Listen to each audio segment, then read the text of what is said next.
கர்த்தருடைய பரிசுத்தமுள்ள நாமத்திற்கு ஸ்தோத்திரம். இன்றைய நாளின் கர்த்தருடைய வார்த்தையாக ஆதியாகமம் 41வது அதிகாரம் 52வது வசனம்.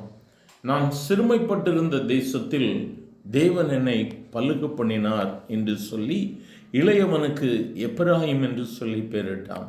எனக்கு அருமையானவர்களே, யோசேப்பினுடைய வாழ்க்கையின் சம்பவத்தை குறித்து நாம் அனைவரும் அறிந்திருக்கிறோம். இந்த இடத்திலே யோசேப்பு சிறுமைப்பட்டிருந்த தேசத்தில் தேவன் அவனை பலுக பண்ணினார். இந்த வார்த்தையை கேட்கிற அருமையான தேவ பிள்ளையே, ஒருவேளை நீ இந்த உலகத்தின் ஏதாவது ஒரு மூலையில் ஏதோ ஒரு தேசத்தில் இருக்கலாம். இங்கே இந்தியாவில் இருக்கிறவங்க நினைப்பாங்க வெளி தேசத்தில் இருக்காங்க, அவங்களுக்கு என்ன நல்ல வருமானம், நல்ல வாழ்க்கை. ஆனால் உன்னுடைய பாடுகள், உன்னுடைய பிரச்சனை உனக்கு தான் தெரியும்.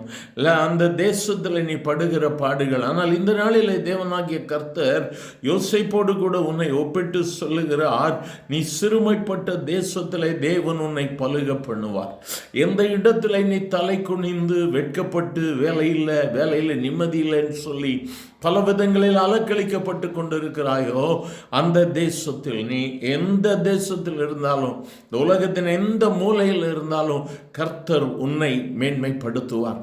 நம்ம செய்ய வேண்டியது அவரை பற்றி பிடித்து கொள்ள வேண்டும். அதற்கு முந்தின வசனத்திலே யோசேப்பு சொல்லும் பொழுது, என் வருத்தம் யாவையும் என் தகப்பனுடைய குடும்பம் அனைத்தையும் நான் மறக்கும்படி தேவன் பண்ணினார் என்று சொல்லி மூத்தவனுக்கு மனாசே என்று சொல்லி பெயரிடுகிறான். அவன் நிந்திக்கப்பட்டான், ஒடுக்கப்பட்டான், ஒதுக்கப்பட்டான். ஆனால் தேவனாகிய கர்த்தர் யோசேப்போடு கூட இருந்தான். அவன் காரிய சித்தி உள்ளவனானான் என்று சொல்லி வேதம் சொல்லுகிறது. இந்த நாளிலும் ஒருவேளை வார்த்தைகளை கேட்டுக்கொண்டிருக்கிற தேவ பிள்ளையே, அநேக காரியங்களிலே நீ ஒதுக்கப்பட்டிருக்கலாம். உன் குடும்பத்தில் நீ ஒதுக்கப்பட்டிருக்கலாம், அல்லது உன்னுடைய வேலை ஸ்தலத்தில் நீ ஒதுக்கப்பட்டிருக்கலாம். பலவிதமான காரியங்கள் உன் இதயத்தை வேதனைப்படுத்தி உன் இதயத்தை காயப்படுத்தி கொண்டிருக்கலாம். ஆனால் இந்த நேரத்திலும் ஆண்டவருடைய சமூகத்திற்கு நேராக வந்து உன்னை அர்ப்பணிப்பாயா? இயேசுவே, என்னை உங்கள் கரத்தில் ஒப்பு கொடுக்கிற ஆண்டவரே, இனி ஜீவிப்பது நான் அல்ல, என் ஆண்டவராக இயேசு. என்னுடைய வாழ்வில் நான் எல்லா சிறுமியும் சந்திச்சுட்டு ஆண்டவரே, இதுக்கு மேலே என்னால் முடியலப்பா என்று சொல்கிறீங்களா? ஆண்டவர்கிட்ட சொல்லுங்க, உன் கண்ணீரை காண்கிற தேவன் உன்னருகில் இருக்கிறார். அந்த ஆகாரின் கண்ணீரை கண்டவர், யோசேப்போடு கூட இருந்தவர், இன்று உன்னோடு கூட இருக்கிறார். தேவ பிள்ளையே, தேவ சமூகத்தில் உன்னை ஒப்பு கொடுத்து, ஆண்டவரே, என் சிறுமையின் நாட்கள் போதும் ஆண்டவரே, என்னை உயர்த்தும் என்று சொல்லி நீ கெஞ்சுவாயா? நாம் இணைந்து ஜெபிக்கும் பொழுது இந்த தேவனுடைய மகிமை உன்னுடைய வேலை ஸ்தலத்தில், உன் குடும்பத்தில், உன் கையின் பிரயாசங்களில் இறங்கும்.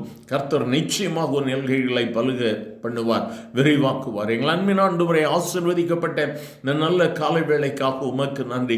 பலவிதமான சூழல்களில் இந்த வார்த்தைகளை கேட்டுக்கொண்டிருக்கக்கூடிய உம்முடைய பிள்ளைகள், யோசேப்போடு கூட இருந்த கர்த்தர் இன்றைய நாளில் கேட்கிற உம்முடைய பிள்ளைகள் ஒவ்வொருவரோடு கூட இருங்கப்பா.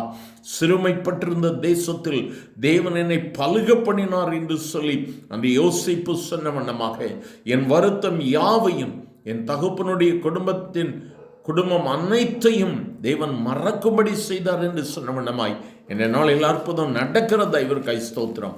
ஆசீர்வதியும் இயேசுவின் நாமத்தில் பிதாவே. ஆமேன், ஆமேன்.